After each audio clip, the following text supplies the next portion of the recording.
হচ্ছে আমাদের দেশি ডালিম। হ্যাঁ, যাই হোক খাইতে অনেক সুস্বাদু, কিন্তু এখন পুরা হয়নি। যাই হোক আমি এখন জাতনিমে পাঠান লাগে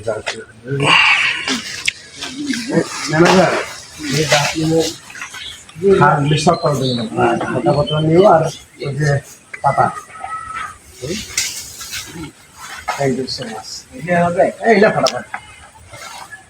এটা হচ্ছে জাতনিম। এটা সচরাচর এদিকে পাওয়া যায় না, আমাদের গ্রামের দিকে পাওয়া যায়। গ্রামের ওদিকে এখন সেরকম সচরাচর পাওয়া যায় না।